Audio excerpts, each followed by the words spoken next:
الله رب العالمین په خپل بندگانو باندې ډیر زیات رحم کوونکی او مهربان دی.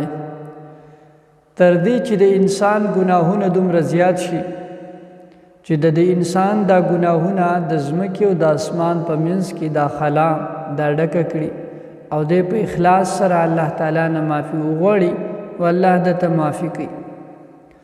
تاسو ته د بنی اسرائیلو د یو قاتل واقعا ذکر کوم. بخاری شریف کی اوږد روایت دی، د هغې مفهوم داسې دی، مختصر تاسو ته ذکر کوم چې بنی اسرائیلو کې یو کس و، هغه یو کم سل مړي کړي. بیا اراده دا وشوه چې توبه وباسم او نور دا ګناهونه پرېږدم، دا ظلم پرېږدم. نو د توبې په تلاش کې ووتلو. د یو کس نه تپوس وکړو چې ما ته عفو کېدی شي که نه، زما توبه قبلېدی شي یا نه. نو هغه ورته یو راهب وښودلو چې د هغه نه تپوس وکړه. د هغه راهب خواته لاړو.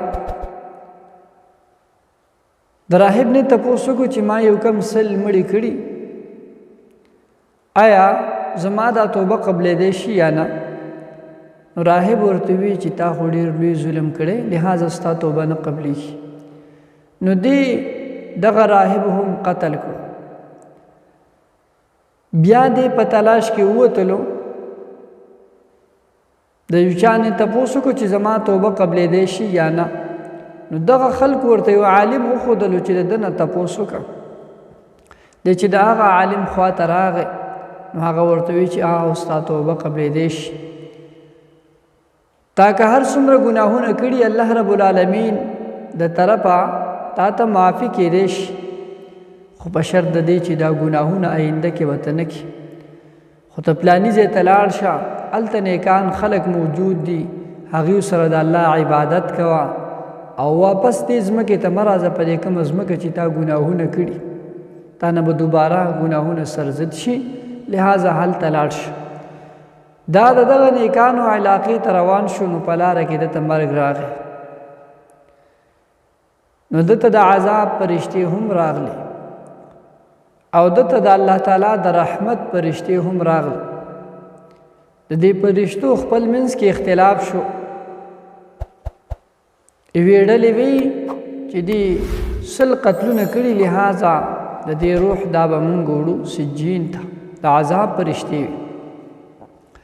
بل ډلې وی چې دا د الله تعالی نه د معافی، د عفو او د بخښنې په سلسله کې راوته، لہذا مونږ دې علیین ته وړو.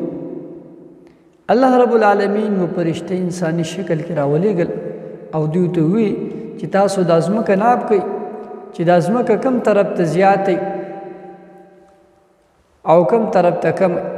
چې کوم طرف ته ځمکه زیاته وه، نو دې سړی به د هغو نه، مثلا د ګناهونو د علاقې او دغه د نیکانو دغه علاقې په منځ کې چې کومه فاصله ده، دا د ناپ کړی شي. که دا نیکانو علاقې ته نږدې و، نو دا به د رحمت والا فرشتې وړي، او که چېرې دی د ګناهونو علاقې ته نږدې و، نو د عذاب والا به وړي. نو دا ناپ کړی شو، نو د نیکانو علاقې ته دا یو لویش نږدې بیا موندلی شو. نو دا د رحمت فرشتو د روح ویوړه. او یو روایت کې داسې دي چې الله رب العالمین د ځمکې ته امر وکړو، کومه چې د ګناهونو علاقه وه چې ته